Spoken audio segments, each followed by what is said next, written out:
Good morning, everybody. Welcome into the Russ Joy Show. I'm Russ Joy. You knew that because you're smart, and it's also the name of the show. And I decided to get rid of the 30-second countdown because there was somebody who commented on a video one day. They were like, it's just really sad how we go from having a little dance party to this weird countdown. I don't like the weird countdown. Try to get rid of the weird countdown, so I did. And I don't remember what the person's name was, but I figured, you know what? Hashtag man of the people. I'm going to do it the right way. So here we are. Welcome in now. It is a big day here on the Russ Joy Show. Why? Because we've hit episode 25. I actually want to know from people. I know this is stupid, and it probably is not really worth the discussion, but I'll bring it up anyway. I did 3 shows last week, or like 3 shows over the last 10 days, and I called them reaction shows, but they were like full-length shows. Do I count them? Like, is this actually episode 28, or should it only be episode 25?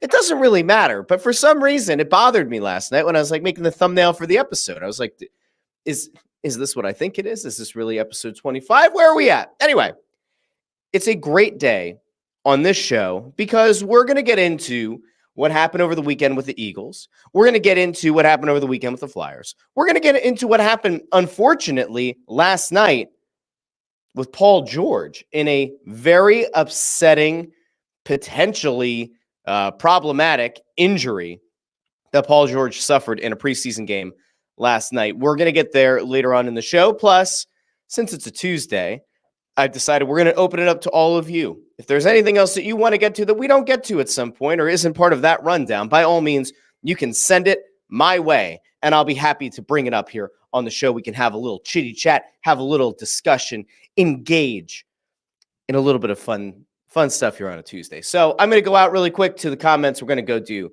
the shout outs out to the people who are joining over on YouTube, X, Facebook, wherever they get this show.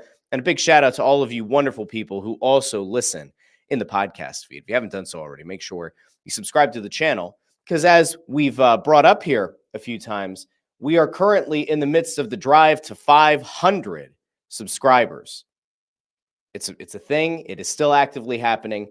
So by all means, if you haven't done so already, make sure you go out, you subscribe to the show. It's going to be like, listen, somebody is going to win a jersey worth up to $175. Yeah, actually, before I go out to the comments, let's make sure that we take it back. For those of you who might be unaware of what's going on with this drive to 500 subscribers, it's a very, very simple process. I want to build the YouTube channel. I've been able to put enough work into building 2 other YouTube channels, the Snow the Goalie one, which we started from scratch, and the It's Just Wrestling show, which I'm actually going to do an episode of It's Just Wrestling this week. If you're a pro wrestling fan, you should go subscribe there. That's like featured on the YouTube channel farther down and everything. I think it's also in the description of the episode. But I built like 2 other channels to over 3,000 subscribers, or contributed, I guess. I should say contributed because it's a 3-man team with Snow the Goalie, but realistically do a lot of the building there. But built 2 channels, and I'm like, all right, well, let's build the Russ Joy Show. So I'm doing a giveaway, jersey of your choice. 1 random subscriber to the YouTube channel is going to get the jersey of their choice. There are a few different ways that you could enter, but I'll pull this up here. I tweeted this out, a week and a half, 2 weeks ago. So as part of the drive to 500 subscribers, I'll randomly select a subscriber who will get the jersey of their choice up to $175. If you want to enter through good old-fashioned Twitter, X, you can go over there, retweet it, make sure you subscribe to the channel. If you're just watching on YouTube, you don't have to go over to Twitter and retweet it. You can just simply subscribe. If you're listening in the podcast feed, you can simply just go over to YouTube and hit subscribe. I will tell you that I think you're supposed to make your subscriptions public, at least for a little bit, so I can actually see your name and add it to the drawing. If you have everything set to private, I might not be able to pull your account. I'll give everybody a heads up because it's going to be within 7 days of hitting 500 subscribers. That's when we're going to select the random viewer, random listener of the show. So you don't have to make them public yet. I'll give everybody a heads up and say, hey, we're going to do the drawing on whatever date, 7 days from hitting 500. Make your subscriptions public for, I don't know, like the day. I'll make sure I have all 500 plus subscribers. And I'll throw it into like a randomizer. I'll maybe even make that part of a show. We'll do a randomizer on screen. And then you can know that it's not rigged. It's not a rigged contest. So anyway, that's something that we're looking forward to. The channel continues to grow. Very happy about that. Very appreciative to all of you who actively go out and promote the show and, put it out through your social media. I do appreciate it. I just saw Ford hit it with a quote tweet. Good man, Ford. Good man. But if you haven't done so already, make sure you go subscribe. It looks like CT Landry just reposted it as well over on Twitter. So thanks to you guys, and thanks to all of you. Now I'm going to go out to the comments. Now that I've already throttled some of the early momentum on the show by, trying to promote a jersey giveaway. By the way, the $175 is because of the Flyers. If I had my druthers, it was going to be like $130, maybe like $125. But then I looked at how much it would be to get a Matvei Michkov jersey, and like $175 was the cheapest that you can get that wasn't a women's cut or a kid's cut. So $175 it is.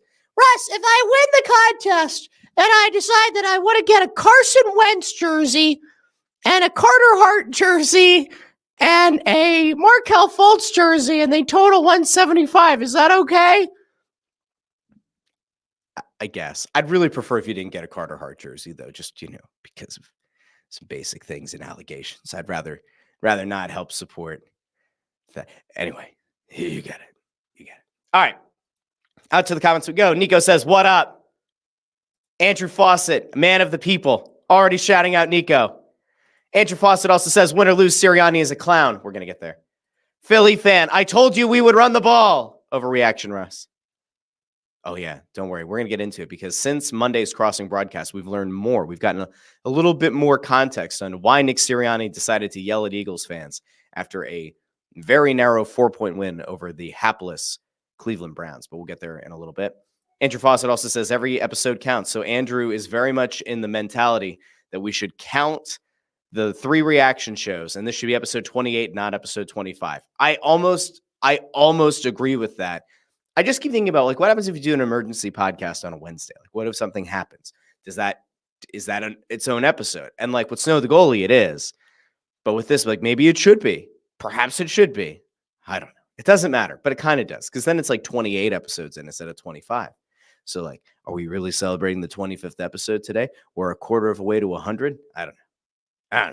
That means just we're that much closer to 50. All right, anyway. Chris Freed over on YouTube says Philly sports teams are sinking faster than Kamala's polling numbers this October. My gosh. We have a plan. By the way, we yesterday I got a text from some family, and they're like, oh, Trump's going to be in Oaks, which is close to me. Ford knows this.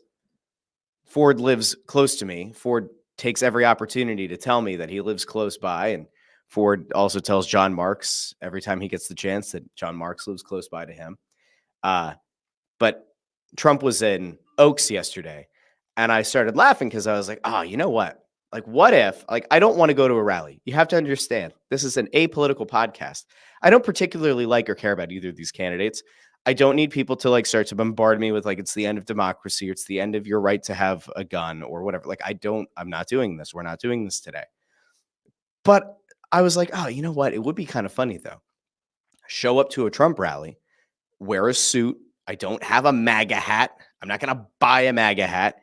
I really don't want to shave my face, but I was like, what if I went, I just stood outside and I did a Trump thing the whole time. And what if somebody saw it and they were like, wow, that's actually pretty good. And then they passed it along and they're like, oh, why don't you go and, like, meet the guy? Now, listen, you have to understand, if I had the chance to meet Trump, or if I had the chance to meet Harris, I would meet them. I would shake their hand. I'd wish them the best of luck, because ultimately one of them is going to win. Unless something really crazy happens, one of them's going to win, and you get to say, hey, I met somebody who ran for president. It's an apolitical podcast. Do I particularly care about either of these people winning? Not really. No, I don't. But I did think about it. I was like, oh, that would be something. Oh, we're here at Oaks, and Oaks are a great kind of tree. They're very strong. They're very strong trees, and they are much stronger than Kamala's policies. Believe me. Like, they could have just done that. Like, you could riff. It doesn't matter. There's also somebody, superfan Eric, who's over on the Snow the Goalie channel and sometimes comes on as a concerned fan. He likes to tag me now. I forget the name of the guy who does, like, a really good Trump impression, but he, like, wants me to go head to head with this guy, which isn't going to happen. But for some reason, they just, it's a thing. Anyway, Andrew Fawcett with a shout out for the Buc-ee's sweatshirt. Can I tell you guys really quick? That's my show. Who gives a shit? I can do it. All right, hold on. There was something that happened on the way back from Vegas. I'm drinking out of the Vegas mug, by the way. I'll show you. Here on the Zoom, a little Vegas mug. This is my new thing. Every time I go somewhere for work now, I get the Starbucks mug at the local Starbucks. And my wife is like sick of it because we have way too many mugs in this house, but I guess this is going to be my collection thing. I'll get an occasional bobblehead and get a mug. I'm a child with a caffeine addiction. It's fine. It's no big deal. So I'm walking through the Vegas airport and two things happen. One thing that happens is actually really cool. I'm walking to my terminal or to the gate or whatever. And I see this guy in a polo shirt approaching me. And he looks at me and he goes, "Hey, aren't you that guy who hosts that hockey show or who hosts that podcast?" And I said, "Oh, which one?" He goes, that hockey podcast, Snow the Goalie." I was like, "Yes, that is in fact me." And he's like, "Oh man, I just downloaded the new episode with Briere and Jones and Hilferty. Like, I'm going to go listen to it." And so that was listener Vince. I'm pretty sure it was Vince. It might've been Vinny, but we're going to go with Vince. And I already tweeted out that it was Vince, but I'm like in Vegas at the airport. I don't even know if this guy was on my flight or not, but this guy came up to me. I don't know. Maybe he recognized the Buc-ee's hoodie. Maybe it was the mustache. I don't know, but that was pretty cool. That was like a fun little moment out in the wild with somebody going like, "Hey, I support your show," which is really cool. I appreciate that. Now, I didn't expect that guy to be like, "I love the Russ Joy Show. It is my favorite show in the whole history of humanity." I would expect it to be Snow the Goalie. And it is funny because whenever Ant and Bundy are out in the wild and people walk up to them, Ant typically gets, "Oh, do you still write for the Delco Times?" Bundy has been like flabbergasted now for like going on 3 years, that when people see him now, they're not like, "Oh, Bundy, I love how you used to play. I love all the things that you did as a Flyers defenseman." They're now just nonstop like, "Yo, I love Snow the Goalie." Go figure. Anyway, Snow the Goalie will be back later this week. And we have the Press Row Show on Saturday. Press Row Show is coming back. We have some pretty cool stuff that we're working on and some new segments for the show. And the studio has been built. We're like 13 minutes into this episode. We've talked no sports. It's all been life updates, but it's okay. We have like the studio has been built in Wells Fargo Center. We're going to be doing the weekly Snow the Goalie show in that studio. And I'm actively trying to convince them to let us do pregame somewhere other than where we set up for pregame last year by the Oregon. I'm fine being up there for the intermissions and I'm fine being up there for postgame, but there's a place that I really desperately want to do the pregame show. And I think somebody is finally listening to me over at the Flyers. And I'm like, this would be the best place to do a pregame show. And if it happens, I'm going to be thrilled.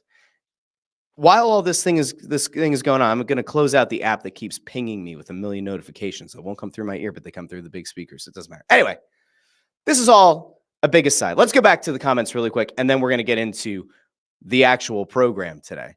Nico says, "Fly, Flyers, fly," and that it's a little bit chilly this morning. Andrew Fawcett says it's in the 90s. That actually was, by the way, that was jarring to go from 70-ish, 60-ish degrees here out to Vegas for a few days last week for work. And it was like touching 100 every day. Oh my God. Okay, hold on. We actually do have to have, I'm so sorry that the show is off the rails already. I have to tell you about how I almost died. Can we have that moment? Is it okay? Let me know in the comments if it's okay if I tell you how I almost died. Because almost died might be slightly exaggerated, but I'm pretty sure that there was a non-zero chance I almost died last week. I'm just gonna hit you with it. So I don't know how many of you fly. Okay, you can't fly yourself. I don't know how many of you actually fly or fly a lot for work or fly a little bit, fly occasionally. And I don't mean to feed into anybody's real phobias or anxieties, but I'm gonna tell you about something that happened at the Vegas airport last week that legitimately scared the bejesus out of me. So I'm sitting on this flight, and we were supposed to take off at 3:00. And it's getting close to 3. And the captain says, we're trying to get the most updated readings, or maybe it's almost 3. We're trying to wait until the hour to get the most updated readings on the air and this and that and this other stuff, and decide if we can bring a few more people with us. And I'm like, I just want to go. We all want to fly out. Most of the people that were sitting around me had been to different conferences. There was a gas station conference. When I flew into Vegas, I sat next to a guy who's a writer, which was interesting, writes a bunch of novels. I have to email him. But he also sells gas stations. That's his thing. I don't know how you sell gas station, but he does. So there's a gas station conference out there. which actually kind of tied into the Buc-ee's thing. There was a guy who saw my Buc-ee's hoodie on the way out and was like, I hate Buc-ee's. And I was like, well, you're a terrorist, I guess. I don't know. Like, why? How do you hate Buc-ee's? And then he proceeded to tell me how Wawa was fantastic. The food was great. And there was a lady standing between us. And she's like, I used to work for a company that supplied food to Wawa. It is certainly not great quality, or it's certainly not as great as you're making it out to be. And then it became this whole big thing. It was kind of like it was really like a triple threat match for an undisclosed title belt. But this guy hated Buc-ee's. I couldn't understand it. I think he just might actually belong on a no-fly list now. I don't know. I don't make the rules. Anyway, we get on the plane, and it's all these people who are at all these different conferences. We all just want to go home. We've been there for 3 days, 4 days. The lady next to me had been on the road for 3 weeks. She had the Vegas conference. She had another one in like Atlantic City and one in like Tennessee or something. She hadn't been home in 3 weeks. She just wanted to get home. So the pilot's like, oh, no, it's totally fine. Like, we're going to fly out. Everything's going to be hunky-dory. I only use that phrase on this show. He's like, it's going to be fine. We're just deciding if we can bring more people. Okay, fine. So 3:00 hits. And he goes, all right, we've gotten bad news. And I don't like bad news. Nobody likes bad news at an airport. And he says, the air is really hot air, not as good as cool air for lift. We're going to need people to volunteer to get off the plane. I have never in my life been on a flight where they've said the air is too hot. We need people to get off the plane. This will sound entitled. When I was little, we would fly to the Caribbean. My mom and I. My dad hated flying. My mom would save up all year. I promise it wasn't like some luxurious thing, right? It's cheaper often to go to the Caribbean than to like rent a beach house on the Jersey Shore, whatever. So I've gone to the Caribbean all these times. That has never happened. My wife and I went to Houston in August where it was unbelievably hot. This did not happen. They're like, we need 18 people to volunteer to get off the plane. The shock that swept over the plane was staggering. Everybody's like, what do you mean 18 people? And then they're like, well, in exchange for getting off the plane, you'll get a $1,500 voucher. And now they didn't mention blackouts. And I swear, I actually looked this up before I left about like what happens if they cancel your flight. Do they offer incentives, blah, blah, blah. And apparently there are blackout dates and all kinds of stuff. All right, fine. But they're like $1,500 travel voucher. 15 people, I shit you not, 15 people leapt to their feet like it was the most remarkable giveaway they've ever seen. 15 people were just like, absolutely, I will get off this plane. So 15 people go. Obviously, nobody's counting. It's just the pilot and crew are counting. The rest of us are just like, well, hopefully that was 18. We'd like to get going. Then we find out, no, it was only 15. 2 more people decide to get up. Now, before they did, they said, we need these volunteers. We're happy to offer this incentive, but at some point we might have to start like taking people off based on like when they booked or whatever level they booked at. So then the panic sets in. These 2 people go. We have 1 person that we still need. Nobody else is getting up. Everybody just wants to leave. At this point, we're like 35 minutes into a delay. And we're like, somebody please. So the guy in front of me and one over, he's like, all right, I'll go. The whole back of the plane erupts with applause. I mean, this guy was being treated like a hero who's returned from war. Actually nicer because people don't tend to actually meet people who go and make the ultimate sacrifice with cheers. So this guy actually got better than a hero's welcome, but everybody starts applauding for him. Now, he did have a strong mustache, and I appreciated that. As part of the mustache crew, this is growing back in, but as part of the mustache crew, I support this guy. So we all are cheering for him, and one guy goes, you were just waiting for the applause, weren't you? So he leaves. Well, I panic, right? Because I'm just a normal human being. And I'm like, well, why do 18 people have to get off the plane? Obviously, it's a lift thing, but like, how dangerous was this going to be? Are we all going to die? So I, like a responsible human being, flag down a flight attendant and I say, hey, how often does this happen? And she says, you should have seen the summer. We had to get 40 to 50 people off the flight. 40 to 50 people off the flight. And then she kind of jokingly said, no, you got to clear the mountain. So then, of course, the entire time that we're going up in the air, I can't see anything. I'm in the back of the plane. Everybody kept their shades closed. I'm like, well, I guess at least if we run into the mountain, I won't know. It'll be a quick death. I'll just, that's it.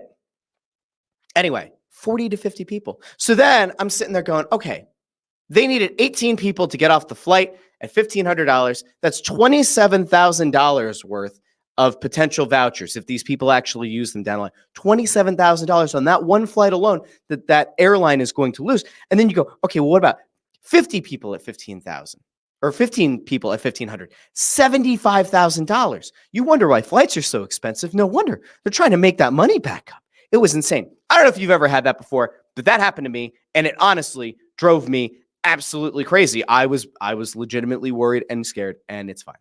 I survived. We're all great. Everything's great. No big deal. All right, back out to the comments, and then I swear we're going to get into Philly sports talk today. This has been my life now since last week, since we last spoke on this show. Jamie checks in, says definitely chilly here. Good morning. A special shout out to Jamie, who sent over some videos from, I think, game 1 of the NLDS from her section, proving that the Mets fans did not show up in massive numbers. Jamie's a big Phillies fan. I'm sure it's not very easy right now to have to watch the Mets and the Dodgers. I didn't really watch much at all. So there's that. Andrew Fawcett asks, if he wins the jersey, can he get one that says redacted on the back? You could buy the Carter Hart jersey and then stitch on redacted. No issue there. Let's see. Maury Muse over on X says, any update on the Paul George injury? I thought this was a sports show. Shaking my head.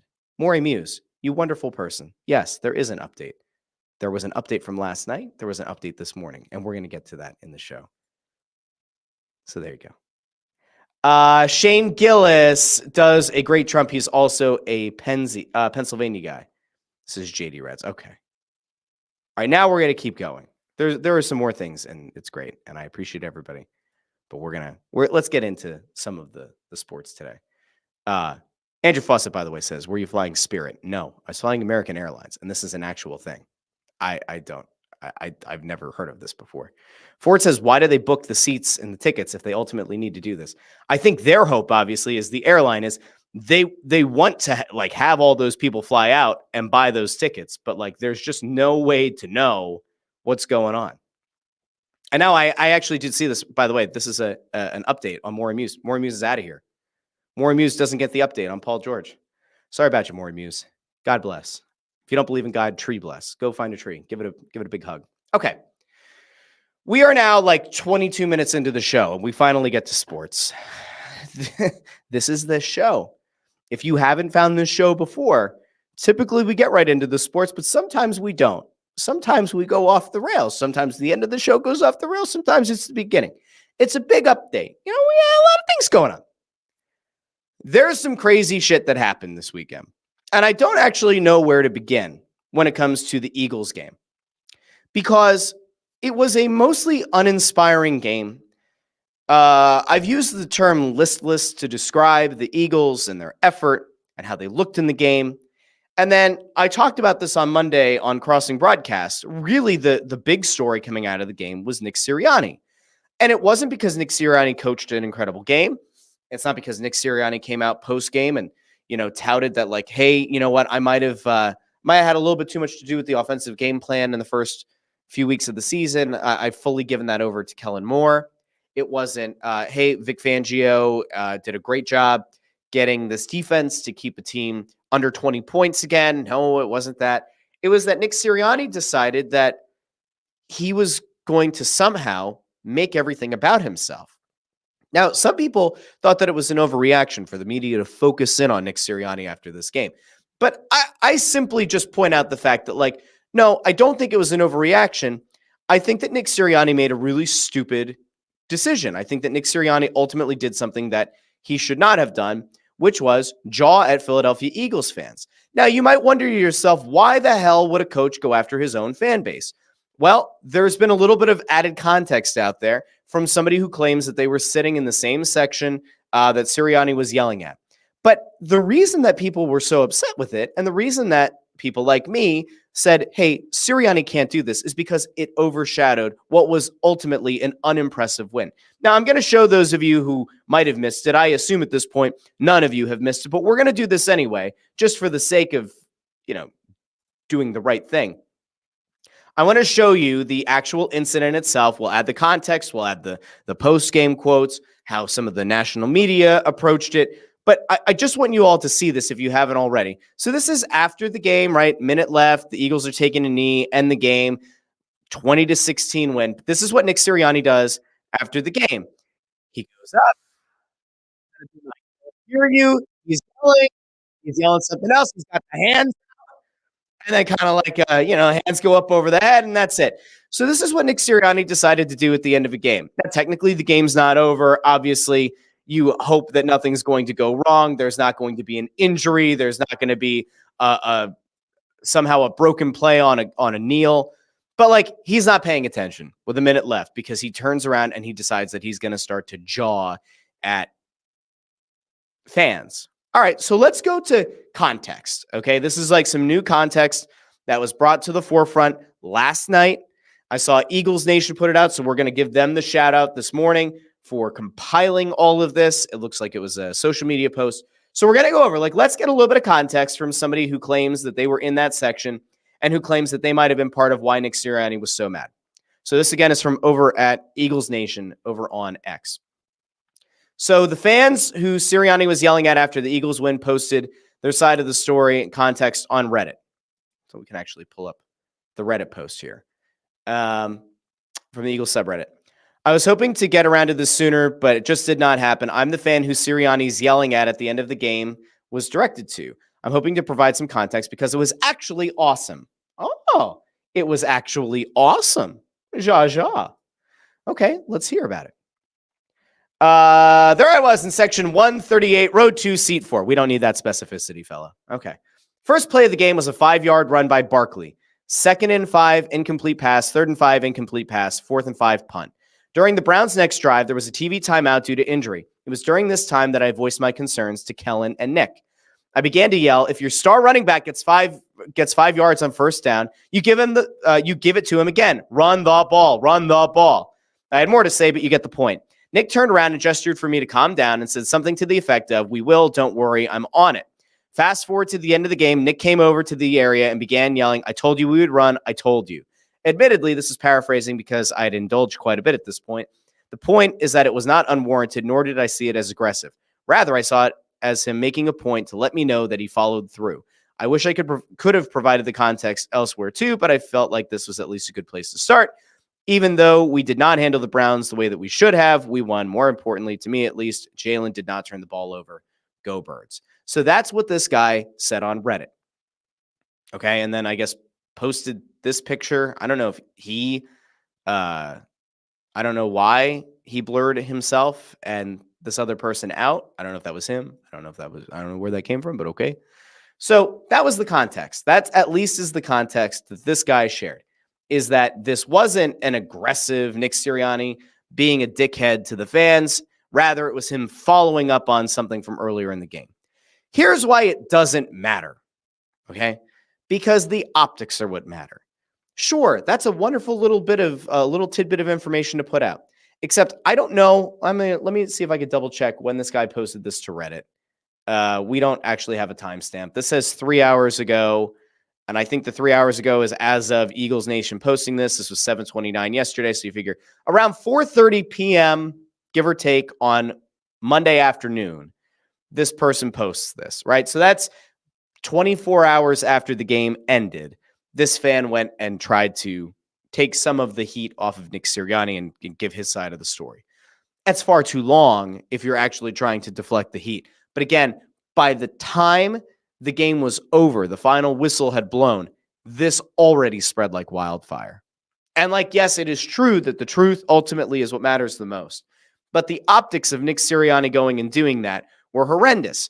They were so horrendous, in fact, that you had multiple national media pundits who then ran with it and essentially said that Sirianni looked like an idiot. And we're going to go first to Damian Woody, who didn't just say that Sirianni looked like an idiot. He said he looked like a clown and brought up something else that Sirianni did after the game. Let's go to him. D. Wood, what'd you think of that? What's this clown behavior, bro? This dude is a clown. Seriously, you gonna seriously talk trash to the fans? Your own fans. Your own fans. Listen, people come out here and pay big money to come out and watch you put a product out on the field. when you don't perform well, they have every right to boo you. Damn right. And you're going to get all in your feelings because fans are booing you because your team stinks? Like, bro, come on. And then you brought up in our meet, like, oh, then you're going to bring your kids into the post game to kind of soften the blow from what reporters might ask you. This dude is a straight clown, bro. Like, I just don't have any respect for what this man is doing. Y'all barely beat the god-awful Cleveland Browns, and then you want to talk trash to the fans. Get the hell out of here. So that to me was pretty much spot on with every group text that I was in after the game. That, like, it was a weird decision to go after the fans. And the secondary part of it is actually what Woody said after that, which is Sirianni brought his kids out alongside him for the post-game press conference, which there's nothing wrong inherently with being a coach who decides that, like, I want my kids to be part of this. I love my kids. I want them to experience things. The problem is that when you're the head coach of a football team, you're a head coach of any team, this is typically something that you get to do when your team has had a momentous occasion. You won the Super Bowl. You won the NBA Finals. Maybe you won the NFC. You won the National League. You won the Eastern Conference. Not we just beat the Cleveland Browns at home by 4 points. We narrowly defeated a team that has a quarterback with the worst contract in the history of the entire league, if not all of major North American sports. This doesn't align with that. Taking your kids and having them sit. So then there became this like sidebar conversation about like, hey, is it actually fair to attack Nick Sirianni for bringing his kids out? Like, let him do it. Why would that change your job as a member of the media? I said this yesterday, and I kind of marinated on it a little bit, but like, it's sort of simple. If there's your interactions with a coach or with a player, right, as a member of the media, are from the perspective of being a member of the media and a coach or a GM and a player. That's the relationship, right? Now, if you choose as a member of the media to be a beat reporter or somebody who's in the locker room, you might get to know some of the players or maybe the coach a little bit better. You get to know them a little bit more on a personal level. Maybe your kids go to the same school.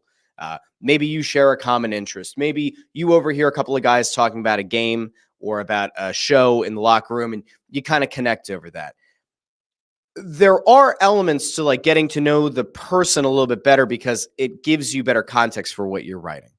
Like if you know that a guy just welcomed a baby into the world, their wife had a really hard childbirth and like they're 2 months into being parents and the guy's exhausted. It's not something you're going to report because it's not something that the public deserves to know about. And in a sense, they've divulged that to you. So like you might go a little bit easier on them in your writing because you know that there's an extenuating circumstance beyond just like this guy played like shit and that's it. It's like, well, this guy hasn't really slept. His wife's got the baby blues. The baby's not sleeping, all this. Like you have the context, but the fans don't. Okay. So to some extent, when you make that personal connection, all of a sudden, you're not just assessing the person on the player level or on the coach level. You're kind of assessing them on the human level. And so maybe it does change the way that you cover the team or the way that you ask a question. Okay. Let's say that you have not had that kind of personal connection. You've kept it strictly professional. You're covering a player or a coach. You go to ask them a question at a press conference. That relationship is upheld because you are still approaching it from the professional manner. When a coach decides they're going to bring their kids out and have their kids sitting next to them, you are now forced into a scenario where you either have to continue to ask the hard-hitting question that you wanted to, or now all of a sudden you're confronted with the humanity of that person, that this guy is a dad, these are little kids, and all of a sudden the entire context changes. You might even have this in your own life. There's a possibility that at some point you've had a boss that you haven't particularly liked, and you're like, I need to have it out with this boss, or I want to ask for a promotion, or I want to ask for this, I want to ask for that. And then their family's with them or their spouse is with them. You're going to change the way that you talk to that person. It is just human nature to do that. So Sirianni brought his kids out. I'm sorry. This to me was very much because he knew the kind of heat he was getting immediately. Nick Sirianni strikes me as a very online guy. Okay. So I assume that Nick Sirianni was like, you know what? I'm getting roasted right now. I'm going to bring the kids out, deflect some of the heat. And then he was asked about what he did after the game. And Sirianni's quote that was kind of going around was that he was just happy to get the win. He was just happy to get the win. And then Sirianni went into the locker room after the game. And I want you to hear what he had to say about that win, that 4-point win that culminated in him going out and yelling at fans or to fans, depending on how you want to approach the context that we provided earlier. This is what Nick Sirianni said after the game to his players after a 4-point win over the lifeless Cleveland Browns. Good desire, good effort, good everything. Way to have that dog mentality. Unbelievable job, right?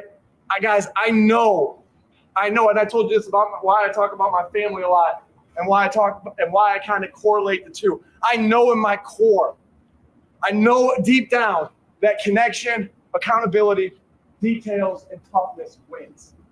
And makes good men too, right? I know in my core, guys, I'm praising my family on it. I know, keep plugging away. Hungry and humble. Hungry and humble. Hungry and humble. It's about everyone. It's about everyone. Oh, there we go. Hungry and humble. Let me just ask a very, very quick question, a very, very brief question, if I may. So Nick Sirianni goes out of his way to say hungry and humble. I want everybody to just take a moment here and remind me, do we think that what Nick Sirianni did running off the field, do we think that the Nick Sirianni who did this, let's bring up Nick Sirianni's actions here on the screen. We'll put this on loop because I'm just curious. When Nick Sirianni says hungry and humble, does this, my friends, does this look hungry and humble to you? Is this what hungry and humble looks like? Is this consistent with hungry and humble? When Nick Sirianni talks to his team, that I have contended for a little bit here, maybe longer, has a culture problem, has an accountability problem. When the coach goes into the locker room after the game and says, like, excellent effort, which it was not, excellent job, which it was not, and then says hungry and humble, but there's this film, there's this moment, there's this clip that overshadowed the entire win. Does that look hungry and humble to you? Because it doesn't to me. Now, I'm not a pearl-clutching, capital J journalist who's like super old school. But I'm sorry, that's Bush League. Like, if my kid's soccer coach like came over to the sideline after a game, I was like, I told you we weren't going to run tiki-taka. I told you we were going to bomb balls in, long balls over the top and let your son run onto the ball. I'd be like, what the hell, dude? Like, what are we doing? If I went to go see a high school football game, the high school football coach turned around and started yelling at the fans, I'd be like, what the hell is this? And this guy's like, what are we doing? What are we doing here? Now, I know there were some people who thought that it was a total overreaction and that Sirianni didn't deserve all of the hate that he got and all of the negativity that came his way. And Rex Ryan also went on Get Up yesterday, and he had his own moment where he said that you have to connect with the fan base. Well, okay, so if we overreacted, let's just say hypothetically that I overreacted along with a lot of other people in the media and with a lot of other people who care about the Eagles, who cover the Eagles, or who watch the Eagles. Explain this to me. Why did Nick Sirianni feel the need about 24 hours later to go out and apologize? Because if you missed it, on Monday afternoon, Nick Sirianni apologized for looking like an unmitigated douchebag. Let's just roll this really quick. I want everybody to hear what Nick Sirianni had to say, and we're going to run this in full. It's about a minute and a half. Let's hear what CM Punk at last year's All In had to say. A little reference for you wrestling fans out there. Yes. All right, here we go. He really does kind of look like Mark Farzetta. He looks like Farzetta a little bit. Mr. Laurie and I talk every time after the game. Every time I haven't talked to him yet today. I know how supportive Mr. Laurie has been through everything. I would say this about that. You know, what I was really doing, I was trying to bring energy yesterday, energy, enthusiasm yesterday, and I'm sorry and disappointed on how my energy was directed at the end of the game. And my energy should be all in on coaching, motivating, right, and celebrating with our guys. And so, that's and I got to have better wisdom and discernment of when to use that energy, and that wasn't the time. And so, we have the best fans in the world. There's no place like this, and they show up and show out no matter where they are, where we are. I can't, Brazil, Arizona, it doesn't matter. New Orleans, and in that game too, that they had two. It was loud, and I thought it was really loud, energetic, and those two false starts that the Browns got that forced a field goal instead of that. Who knows? Like they're they're 4th and 8, excuse me, at the 8-yard line, and then they get a penalty and they don't go for it on 4th and 13. Who knows how that goes? And so our fans brought the energy, brought the passion, brought the juice, and like I said, that's my answer to that. And that's all I got to say about that. So to recap, Sirianni claims that he hadn't talked to Jeffrey Lurie that day. Methinks that someone from ownership or the front office may have approached Nicholas of House Sirianni and said, "Hey, dickbag, that was a bad look. It's all anyone's talking about. You better go out and own it." Now, Sirianni does kind of look like a guy who's like being interrogated in that moment. The shaved head, very bold choice. It really does look like a hostage video. It does. Now, Nick Sirianni, we could say on a human level, appears to not be a bad human being. I know that I've been very critical here. There have been some names said, some words exchanged one-sidedly on my end. I don't think Nick Sirianni's a bad guy. I think he's a bad coach. I think that it was a mistake to bring him back. I've been consistent about that. I think it's a mistake that he got to finish out last year. I think it was a mistake that they kept him through this offseason with other options available. Belichick, Vrabel. I think that this has actually set the franchise back potentially 2 years, because if this team is going to look as bad as they did yesterday against an easy schedule for the rest of the year, yes, they may make the playoffs, but it's not going to be a deep run, because a lot of the issues that have permeated this team continue to be at the surface. I actually made the comparison on Monday. I should have clipped it, but I compared Nick Sirianni's tenure as head coach to like a bad piece of meat, right? Because the meat can still look okay on the outside. You're looking at this package that you bought at Costco and you're like, oh, I had this one top round. I was going to turn it into jerky, and the color on the outside still looks okay. It's 4 or 5 days past, and you smell it and you're like, well, what does raw meat smell like anyway? And so you kind of sell yourself on the idea that like, this is going to be okay. You start slicing it. Color on the inside's a little bit wonky, maybe a little bit darker, right? This is just the oxidation. And so you're like, okay, I'm going to marinate it. I'll put it in a marinade, and then it'll be fine. It'll tenderize. It'll make the smell better. So the next day, you've had it sitting in the marinade in the bag overnight, and you take a whiff, and you're like, all right, it smells better. We're going to call the marinade Kellen Moore, and then we're going to go put it on the big green egg, and the big chunk charcoal is going to be the Fangio, and that smoke is going to permeate the meat, and it's going to taste better. But what ultimately is going to happen is you're going to find out pretty soon after eating that meat that it was past its expiration, and like you're going to get diarrhea.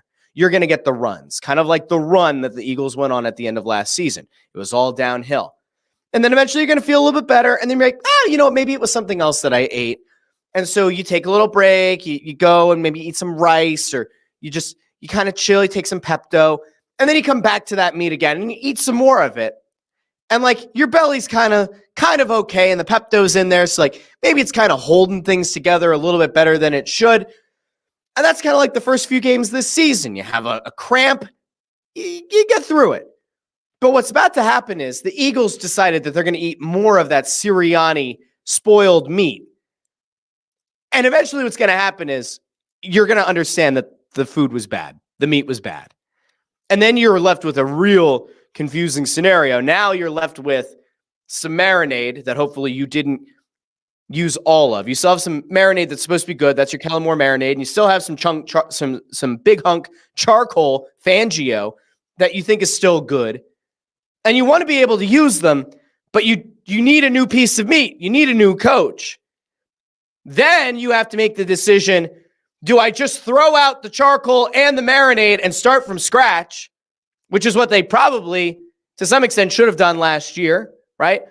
Or are they going to go out and like try to find another coach to come in and be hamstrung with like, I have to use this marinade and this charcoal? Or are you going to throw it all out and now you need to make a new marinade and a new charcoal and a new piece of meat? Like, I don't know. The Eagles, by virtue of bringing back Nick Sirianni, have run themselves into a potential no-win scenario. To me, there's no way to salvage this, okay? And again, their talent alone, especially on the offensive side of the ball, might be able to win them enough games to make the playoffs. It might. Jordan Mailata potentially being out for a while is not good. Like, that actually could be season-altering. All right. And I saw somebody throw out the idea of signing 42-year-old Jason Peters. If it happens, I'll puke. I seriously will puke if the Eagles bring back Jason Peters. We all know Jason Peters gets on the field and almost immediately comes off hobbled. And this is just how it works. Great guy, by all accounts, Hall of Famer. But like that act got real old real fast for me in Philly. Mailata being out could hurt. Darius Slay being out will not hurt. Because I think what we actually saw on Sunday is Quinyon Mitchell still has very good instincts, very good selection. Looks like he's adapted very well to the NFL. CJGJ bangs into him. Otherwise, Quinyon Mitchell would have had his first interception of his career. Cooper DeJean looked really solid at in the slot. That's an encouraging sign. If Slay's out, I don't think it's a backbreaker. I think Mailata being out could really hurt. I'm going to go over to some of the comments, though. I feel like at this point, I've talked to the Sirianni thing into the ground. And I'm honestly sick of talking about Nick Sirianni. So let's go over here to the comments. Sean C says, nearly 48 hours on this, now a non-issue. Nobody cared about his antics 2 years ago. So this is part of being fickle as a Philly sports fan. People liked the passion of Sirianni when the team was winning. But ever since the team has started to lose, you have to adjust. And no, we don't want to see this. We don't want to see Nick Sirianni yelling at fans after the game. Go out and have a decisive win. You win 42-17 on Sunday, by all means. Jaw jack all you want. That's fine. And then come out immediately in the press conference after. Here's what Nick Sirianni could have done. I actually don't know why he didn't do this. So he had his kids on his lap and in front of him and flanking him. Sirianni could have very easily answered the question about like why he was yelling at fans like this. I wasn't yelling at that fan. That fan early in the game told me we needed to run the ball. I said we were going to run the ball. We ran the ball. We won the game. And I turned around and I was kind of playfully, maybe it looked angry, but I was playfully going back and saying, see, I told you we were going to run the ball. And guess what? When that happens, it doesn't become national news. It doesn't lead segments on Get Up. It doesn't become fodder for national pundits. It doesn't become fodder for Damian Woody and for Rex Ryan. It doesn't become like something that like a Colin Cowherd talks about. We just go, oh, okay. Like, that's fine. Maybe some people take issue with it, but like, it's very easy. It's that simple to give a little bit of context, which is why it's not that I don't believe that Reddit post, but it's like, if you're Sirianni, you have a very easy way to diffuse it. And you clearly knew that it was an issue. Again, I think he's a very online guy. Okay. Oh my God, this is good. Ford says, Vincent D'Onofrio, who was on Law & Order CI. He actually looked like a friend of mine that I had grown up like his dad. Full Metal Jacket. Compare it to Sirianni. That's pretty damn good. Pretty spot on. Andrew Fawcett says that Sirianni's losing it. Hopefully he's unemployed at the end of the season. Sean C says Greg Berhalter taking selfies and signing autographs a few years ago, 10 minutes to go in a match was 100 times worse than this. Well, sure it was. I mean, we could say that Greg Berhalter doing the thing where they were scoreboard watching and he was telling the U.S. players the score of the other game when they were getting set up for a set piece that they conceded a goal on. That was also very bad. CT Landry over on X says coach needs to pay attention to his team and what's happening on the field, not to Section 138. I agree with that. Ford says the kid thing bothers me the most. It's a shield. And Andrew Fawcett agrees, says that the kids have no place in the press conference whatsoever. Chris Freed checks in over on YouTube, says both the Phillies daycare and Nikki's press conference daycare are big time busts. JH takes takes exception to Sirianni saying that it was an unbelievable job. Andrew Fawcett also not happy with it. You beat a terrible team by 4, and that's the response. Kevin Godfrey over on YouTube says finally caught the live feed. Kevin, thank you. Make sure you hit that subscribe. Drive to 500 subscribers. Get yourself entered in to win. Michael Sirkin. I don't remember Michael Sirkin being on the feed before. Michael Sirkin, don't forget to hit subscribe. Thanks for finding the show. Sirianni is a joke. It's the same story every year. Time to move on and find someone else. Let's see. Sean C. says Joe Burrow will tear this defense apart in the air. Daniels on the ground. I'll tell you what, though. Burrow and the Bengals have had arguably the most disappointing start to a season that we have seen in recent memory. And I know that they've gotten off to some really slow starts. But, man, the Bengals have just not looked very good. I think that there are more questions that should be getting asked of Burrow, but that's just me. Andrew Fawcett asks, are there too many egos in the locker room?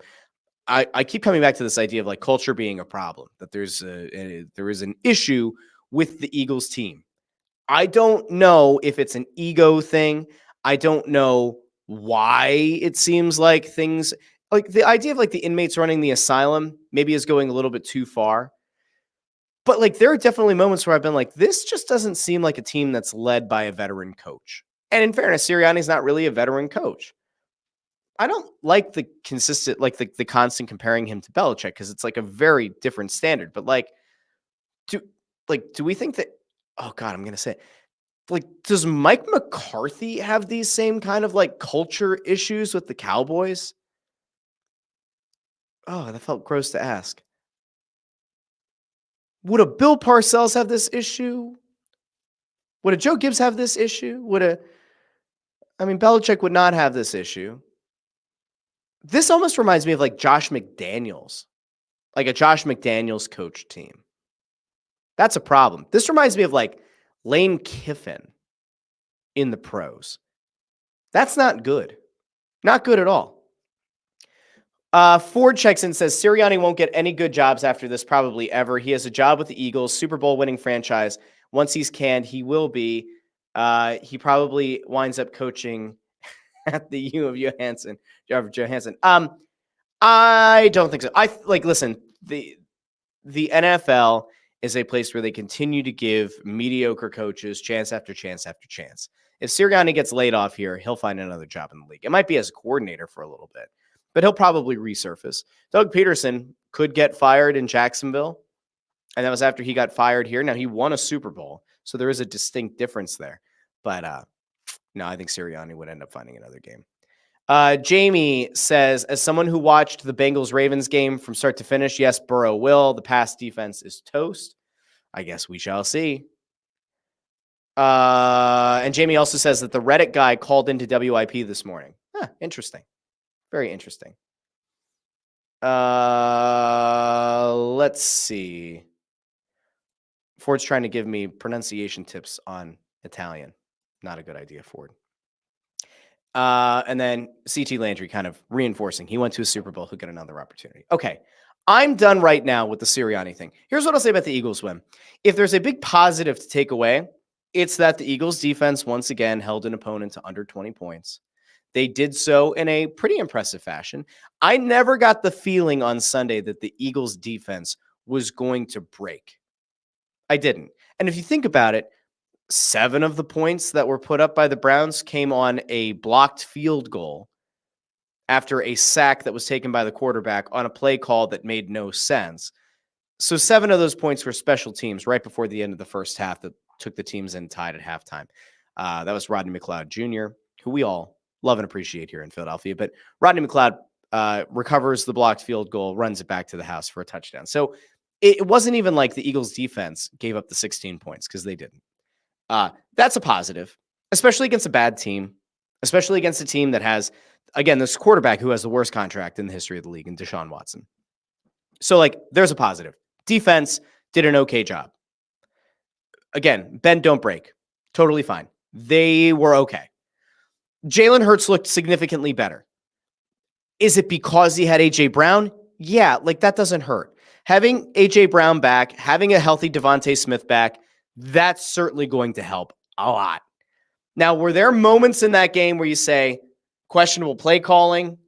We showed this on Crossing Broadcast on Monday, but like the targets and receptions, that route tree that A.J. Brown put together, it was a lot of go routes on the left and some dig routes on the right. But there were like no routes across the middle that ended up with a target at all or ended up with a reception of any meaningful gain.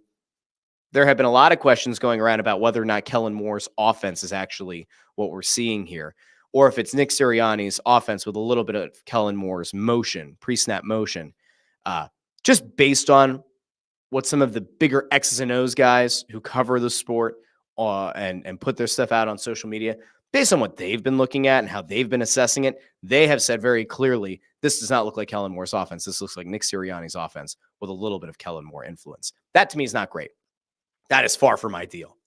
If you're an Eagles fan, that should be alarming to you. But Jalen Hurts had a better game, looked more accurate, didn't turn the ball over. There was that deep ball on a go route to A.J. Brown down the left side of the field where he caught it. He kind of slowed down his route and he caught it like on his hip, where you're like, wow, it's a great throw. It's maybe even better, an even better adjustment by A.J. Brown. It just shows you the value that that guy has and the kind of talent that that guy brings to the table, which is why I got so infuriated over the summer when there were like, people who were not actively trying to like put a wedge between A.J. Brown and the fans, but it was like, what are we doing here? The guy's an incredible talent. Legitimate. Like A.J. Brown is probably the best wide receiver they've had since T.O. And if A.J. Brown weren't here and it was just Devontae Smith, you could probably make the case that Devontae Smith is the best wide receiver that the Eagles have had since T.O. It just so happens that you kind of have this embarrassment of riches that you have both of these guys who on any other team would be the guaranteed number one, probably in the case of A.J. Brown, and very likely the number one receiver in Devontae Smith. The Eagles are very lucky that they have both of these guys and they have them both under contract for the considerable future, which is great. So there are positives to take away from Sunday. But we have to be really, really, really, really, really careful because you can't look at that win and say that everything is peaches and cream. It's not. I still have legitimate concerns about how much of a say Nick Sirianni has over the offense right now. And if the idea here was bring the head coach back, give him 2 new coordinators, and then Sirianni's going to override them, which did come out post-game, that he overrode a Kellen Moore play call and he overrode Vic Fangio on a defensive play call, and it didn't work. That to me is a concern. I know that head coaches are supposed to be the guy that ultimately gets to make the final call, and that they're the one that is getting paid the biggest money of any of the coaches, and they're supposed to be the one that you can trust. But just based on how last year went, based on the fact that you gave him 2 new coordinators, I'd much rather see them have full autonomy. And if they fail, they fail. And then you just make it very clear that they're the ones who failed. All right, call me crazy. Now I'm done with the Eagles for now. I want to get to some of the other stuff. Let's get the negative out of the way. Let's get the sad bit of news out of the way before we end on a positive note. So I was getting ready last night as I was putting together the episode and the thumbnail and everything. I was like, oh, we're going to talk about Paul George, at least for a little bit, because Paul George looked good in his preseason debut, put up over 20 points, looked like a dynamic scorer, multiple levels, looked everything like what Tobias Harris wasn't, right? Looked like a guy who could absolutely be the number 1 option on nights where Joel Embiid isn't available, could look like the number 2 or even the number 3, but like the most competent number 3 scorer on a team in the entire league. But then last night, Paul George got hurt. And I'm going to throw this up here now. It's not a graphic video of his injury, but it's going to show you the injury that he sustained in last night's preseason game. And if you take a look at his left knee, this is where there is a legitimate concern.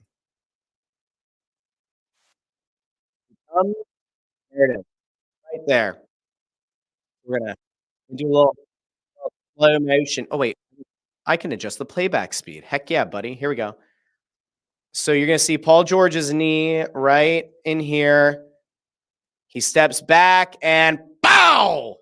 That's not ideal. Now, I'm pretty sure that we all know this at this point, but your knee is not supposed to do that where it almost looks like it's coming out the wrong side of your leg. So you can actually see where it kind of boop, right there. Boop.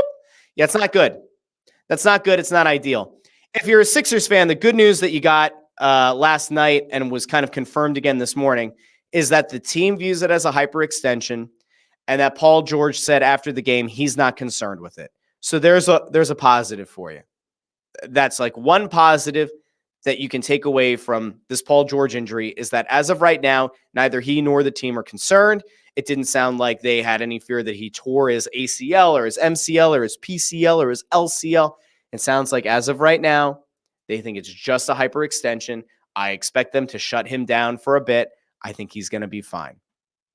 Let's see. It was Gina Mizell, who is the Sixers beat reporter for the Inquirer. I didn't know that, but she is.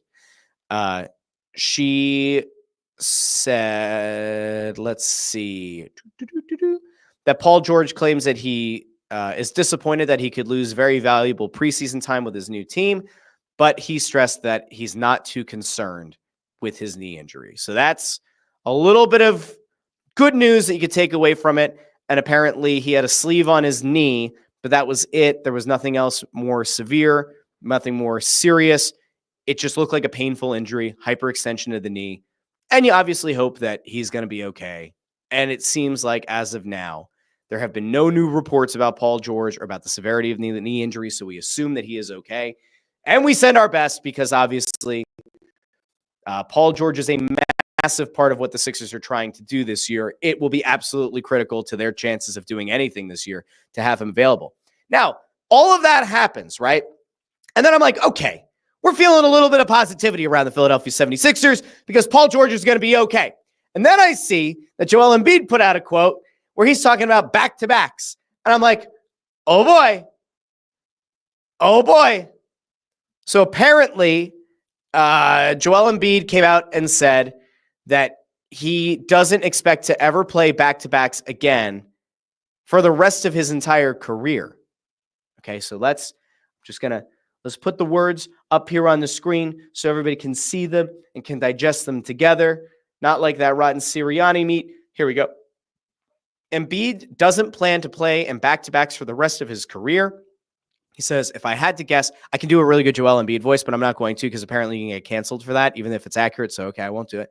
If I had to guess, I'd probably never play back-to-backs the rest of my career.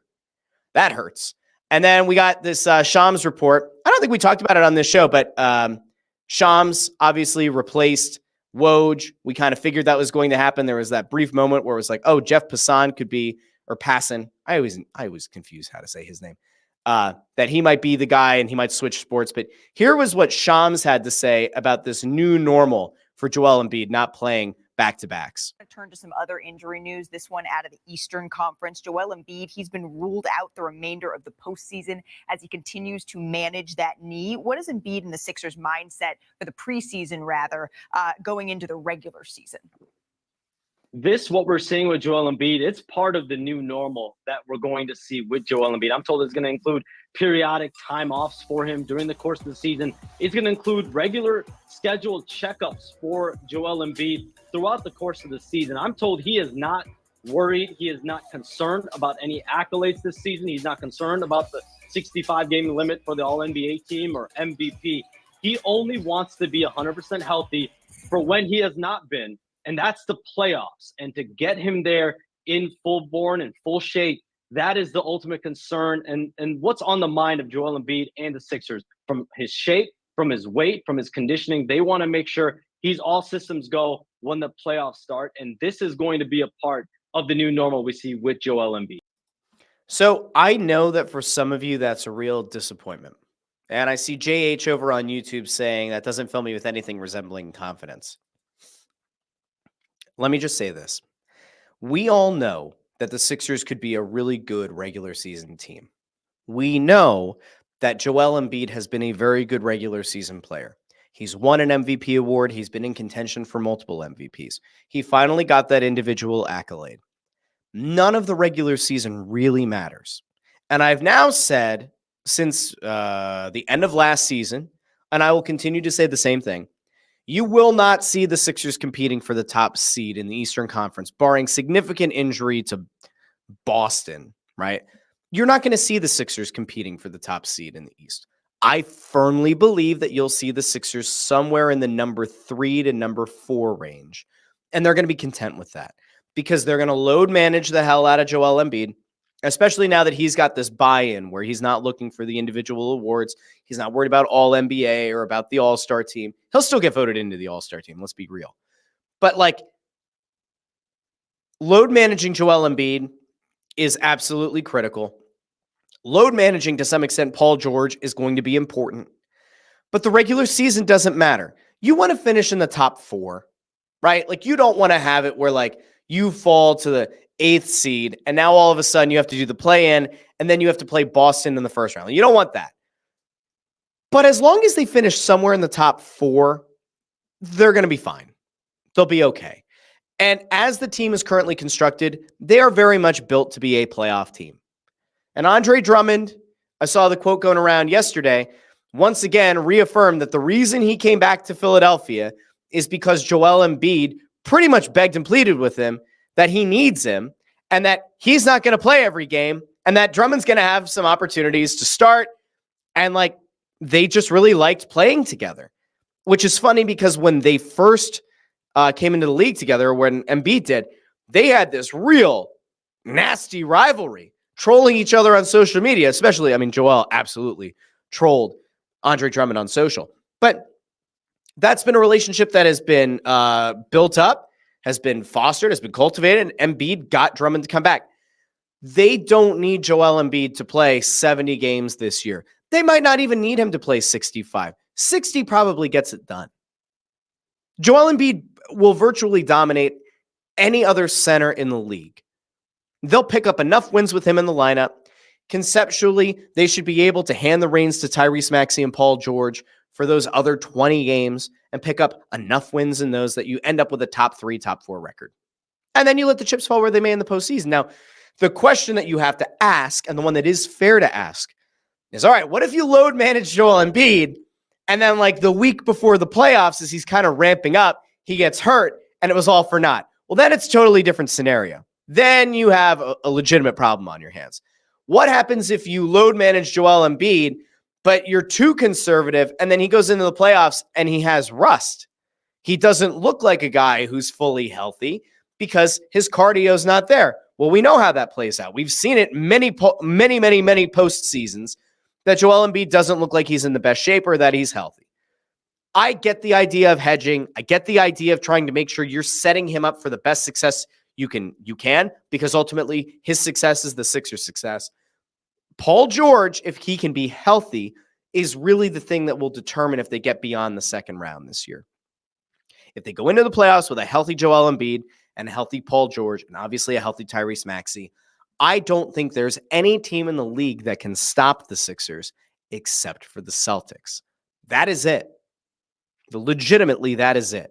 And you have to hope that Paul George can be the determining factor in what gets you past your all-time nemesis here in Boston. I don't think there's a team in the Western Conference that lines up particularly well with the Sixers. Maybe that. I mean, Dallas could present some problems. Do I think Dallas is going to get back to the finals this year? No. Not as currently constructed. I don't see it right now. Now, am I being a little bit too bullish on the Sixers because I like the Sixers? Maybe. I think top 3, top 4. I'm going to go over to the comments quick, and then we're going to finish up here talking about your team, your town, your Philadelphia Flyers, who actually had a good weekend and got very encouraging signs out of 2 of their young players. JH says, if a Flyers player tried this, he'd be run out of town. Okay. Different expectations, different sports, entirely different player empowerment movements for each sport. I don't know if you can make a direct parallel. I think if any Philly player on any other team tried to do this, it'd be the same thing. I think Bryce Harper could have gotten away with this because of the wrist and the elbow injuries. if Bryce Harper had shut it down for 3 weeks with the hope of being healthy for the playoffs, fans would have given him a pass. If the it's so hard to even envision a scenario where the Flyers are competitive or are a cup contender. But like, let's say like Couturier fell apart down the stretch last year.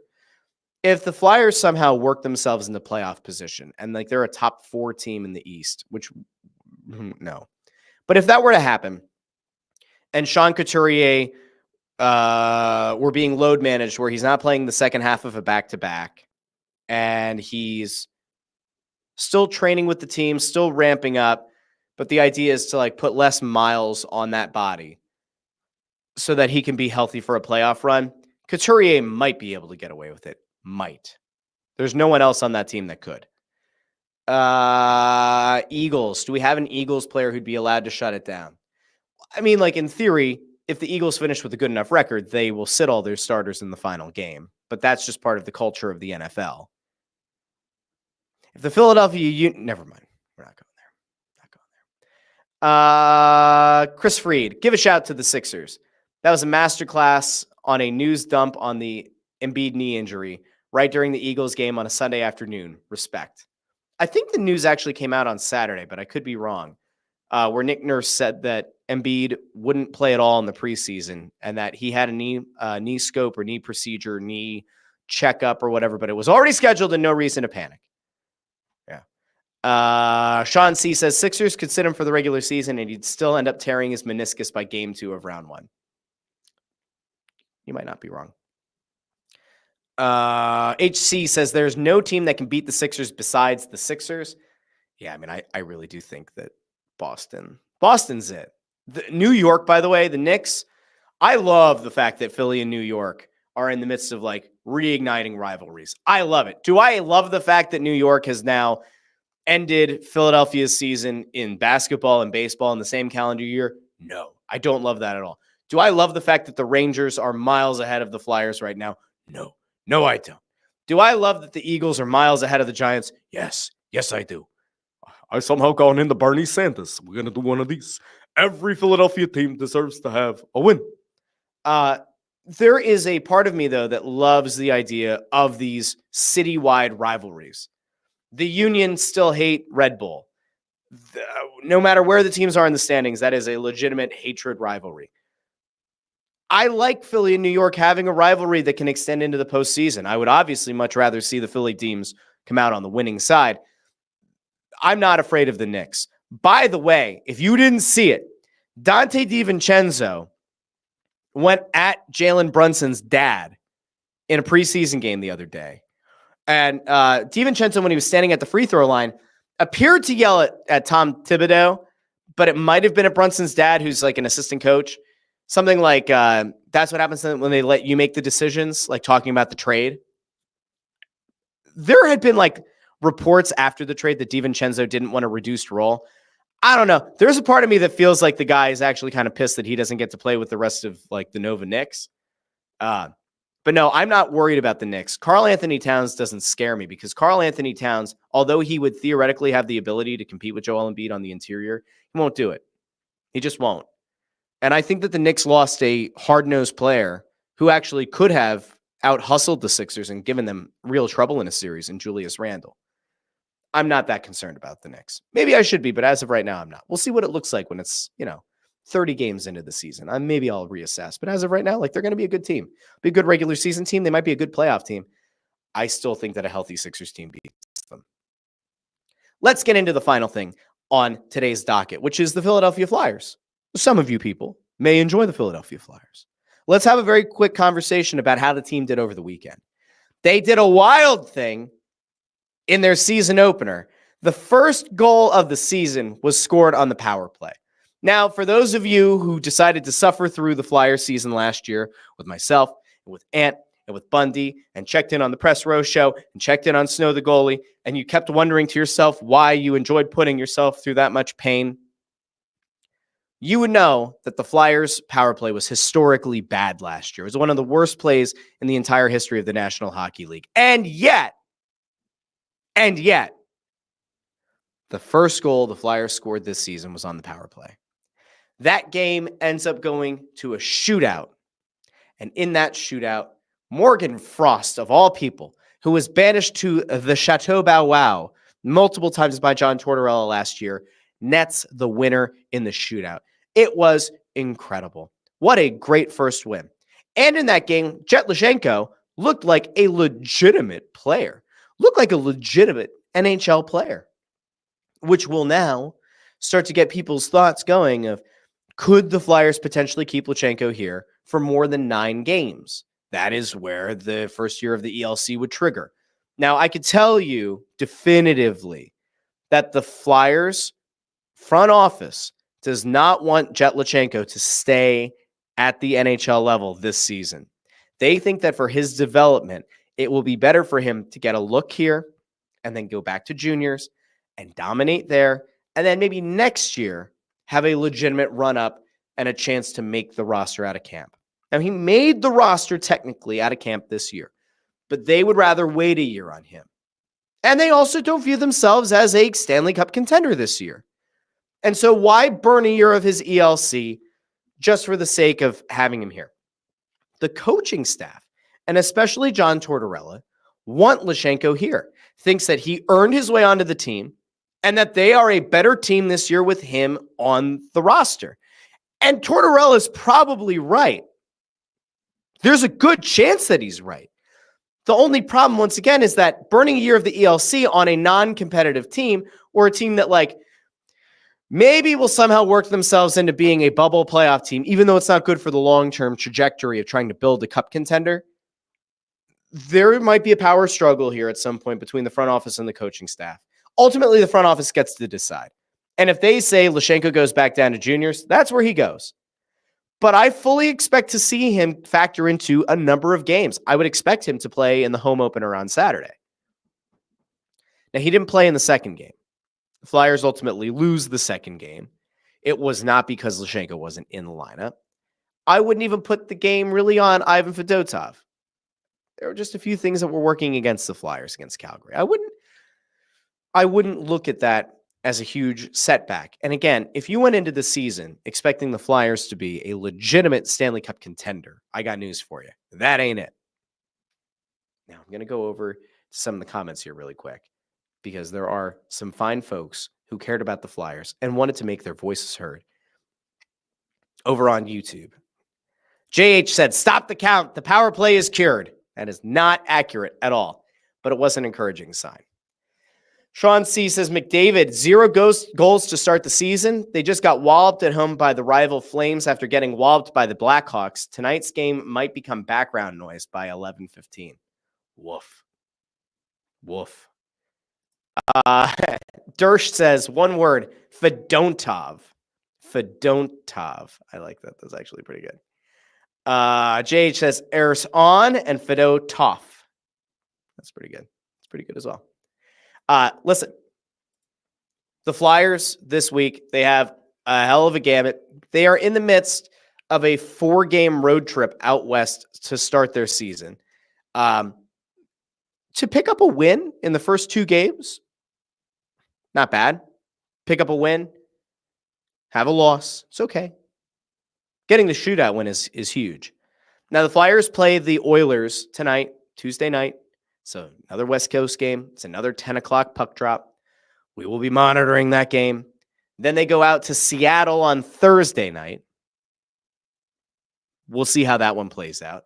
And then they're home on Saturday, the home opener, Saturday night at 7 o'clock down at Wells Fargo Center, hosting the Vancouver Canucks. And I will tell you that that will be, obviously, the first episode of the Press Row Show.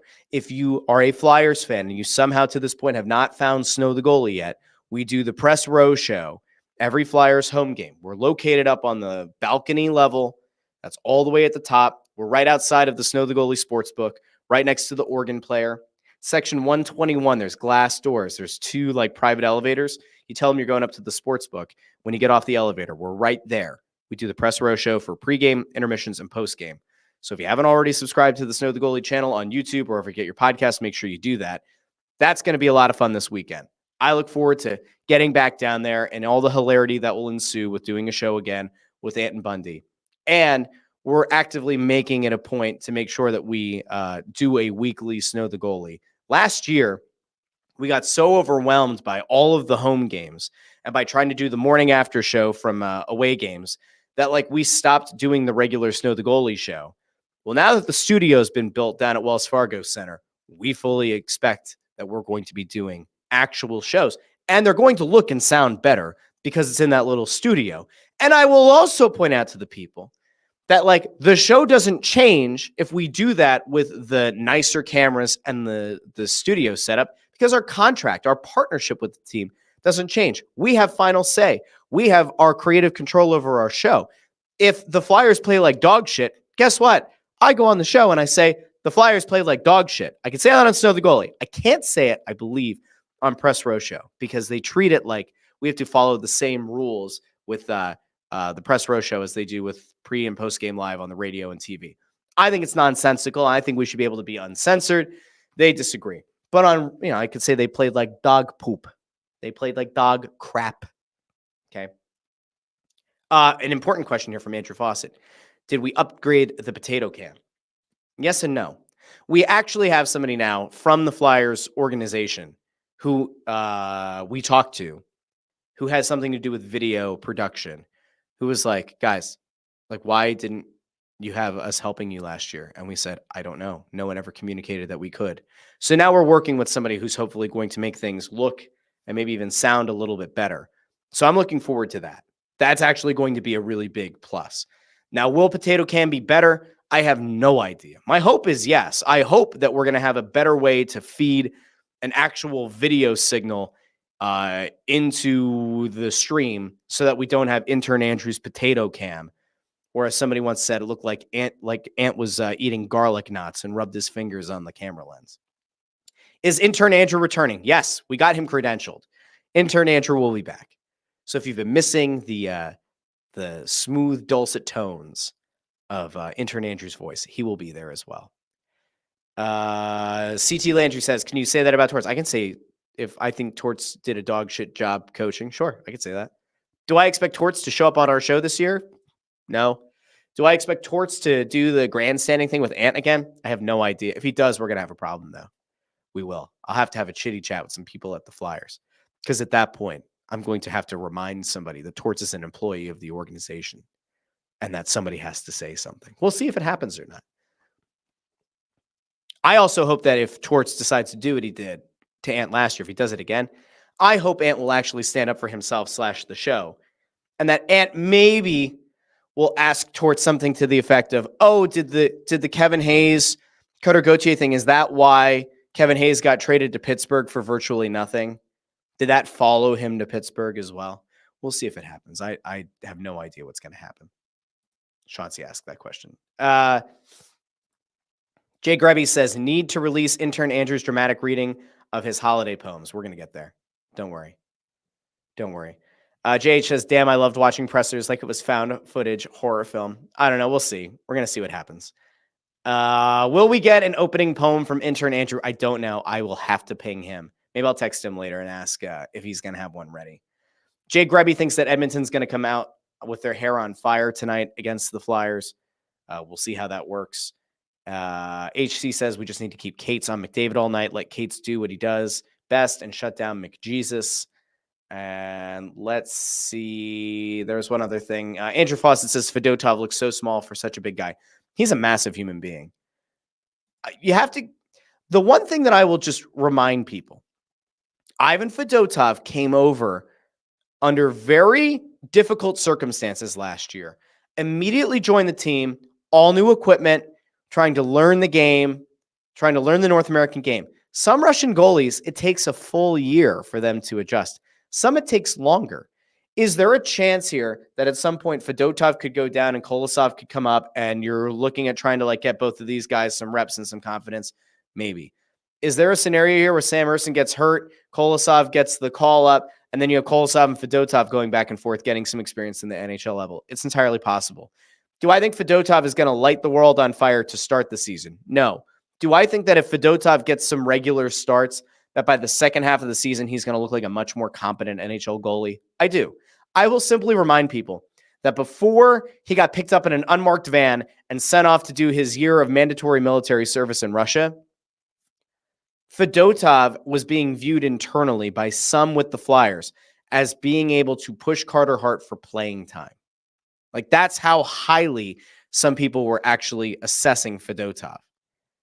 You're a couple of years removed from that. Obviously, circumstances have certainly changed. But there was a belief that Fedotov could be a legitimate star goalie. Now, I think at his age, you're not actually banking on him to be a number one or to be a star goalie for you. But we'll see how he adjusts throughout the season. We just won't know until we see it. Let's see. Sean C says Kolosov has to get 1 or 2 by the end of this month or he's going back. From what I have gathered, I don't think there's a scenario where Kolosov goes back to Dynamo Minsk. I don't think he's going back to the KHL. I think that at this point, he is going to stay with the Phantoms. And I think a big part of why he's going to stay with the Phantoms is because it has been communicated to him that the goalie position at the NHL level is in flux. They believe that Ersson is going to be the number one and that he will continue to lock himself in as the number one. But I think that it has likely been communicated to Kolosov that that backup spot is anything but a foregone conclusion. Even though they gave a multi-year, multi-million-dollar contract to Fedotov, I don't think they're necessarily married to him.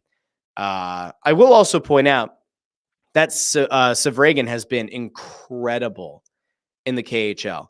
If you haven't looked up Sevragin or any of his stats or any of his highlights, he was so good at he's 19. I think he's 19, 18, 19, one or the other. I think he's 19.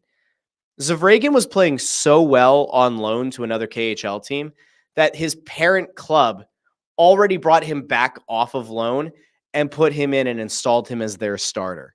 He had like a 941 save percentage. I think he was either a 500 goalie or under 500 goalie, but he had like a 941 save percentage. His numbers were like absolutely absurd.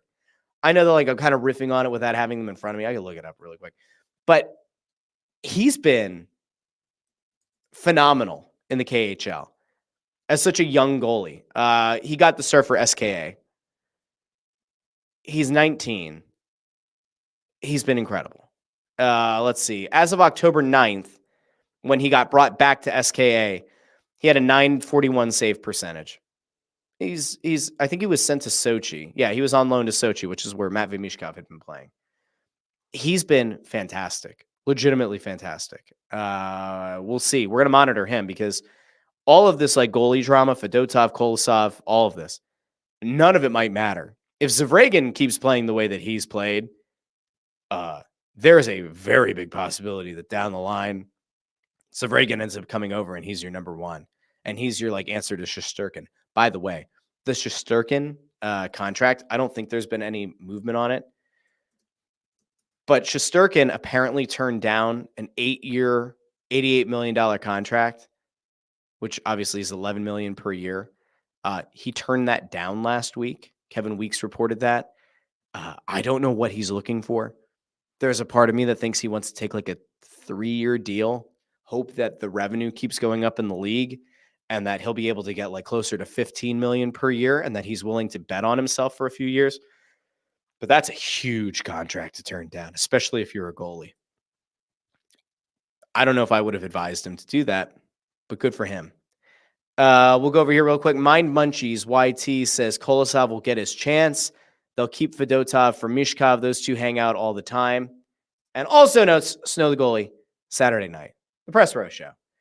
Dersh asks, would Fedotov be waived? If so, is he at risk of being claimed? I don't know. I think that that's ultimately like the big question here is what happens if he were to get waived. He might clear waivers and go to the A. I really don't know.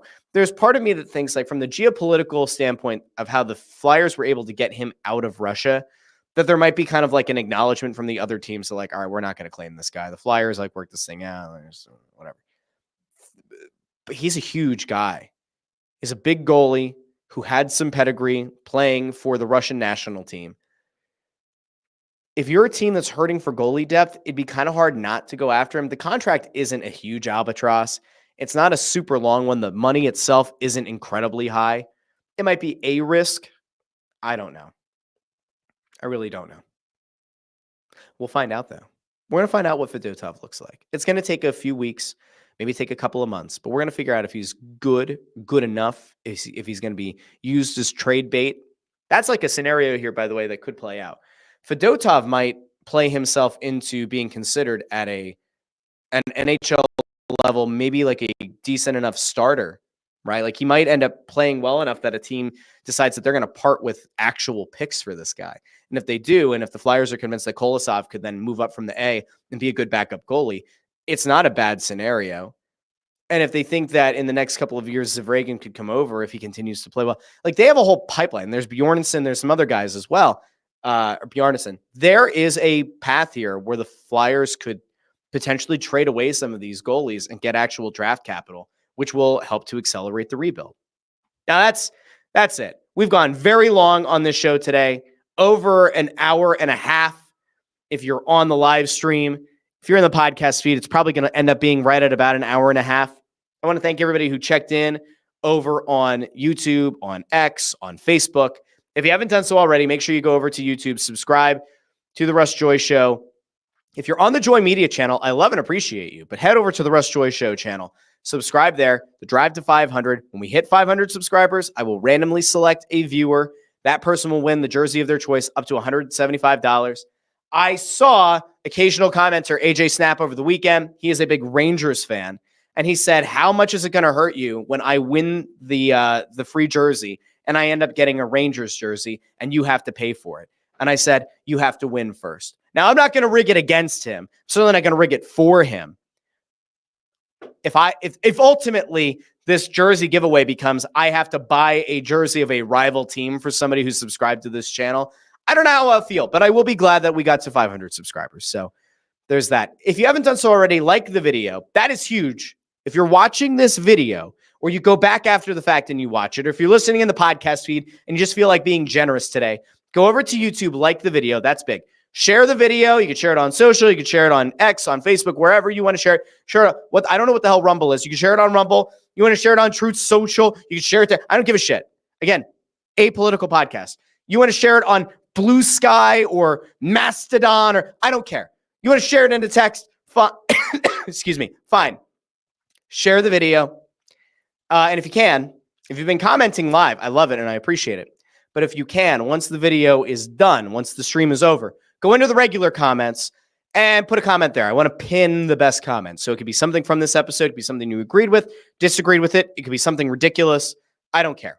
Go comment as well. That's a big help. If you haven't done so already, you can go over to Apple Podcasts or Spotify, Amazon Music, Pandora, wherever you get your podcasts, and go over there and leave a 5-star rating. A 5-star review on Apple Podcasts is massively helpful as well. And if you leave a 5-star review for this show, I will go out of my way to make sure that I read the review on the show. And in fact, we do have a 5-star review. So we're going to read a 5-star review. Now, it's over a month old, and I somehow missed it, but here we go. This is from Flyers Fan 1953. September 3rd show is the name of the review. Okay. I was very curious to get your take on the reporting of the passing of the Gaudreau brothers and the senseless tragedy. You hit the topic straight on and will be interested in the next Know the Goalie to hear Ants and Bundy's takes too. Again, this is like a month ago. I saw Dylan's tweet, Robillard. Was going to pass it on to a friend, but saw no confirmation, so I wanted to wait until the morning to see if any of the official report for Columbus, Calgary, the family, or even trusted NHL insiders came out. Before I got a chance to touch base with my friend, he contacted me with the news. That's a very sad 5-star review by Flyers Fan 1953. If I had seen it, it probably would have made a little bit more sense in context a month ago. But I want to thank Flyers Fan 1953 for leaving a 5-star review. Again, you can do that over on Apple Podcasts. All right, this has been a very long show. I appreciate all of you for joining. I'll be back on Friday morning at 8:30 a.m. with an episode of the Russ Joy Show. And my intention as of right now is to also do an episode of It's Just Wrestling this week to review AEW Wrestle Dream. I still have like 2 matches I need to watch. I'll probably do that over on that channel. The links and everything are in the description of the episode. We obviously have Snow the Goalie coming back this week and the Press Row Show on Saturday. So there's a lot of stuff. I'll be talking into a mic a lot this week, and I appreciate all of your support with any of those shows as well. Thank you to all of you. I will talk to all of you here, at the very least, Friday morning, 8:30 a.m. on the Russ Joy Show. Until then, I've been Russ Joy. This is the Russ Joy Show. Have a great rest of your day, everybody. Talk to all of you very soon.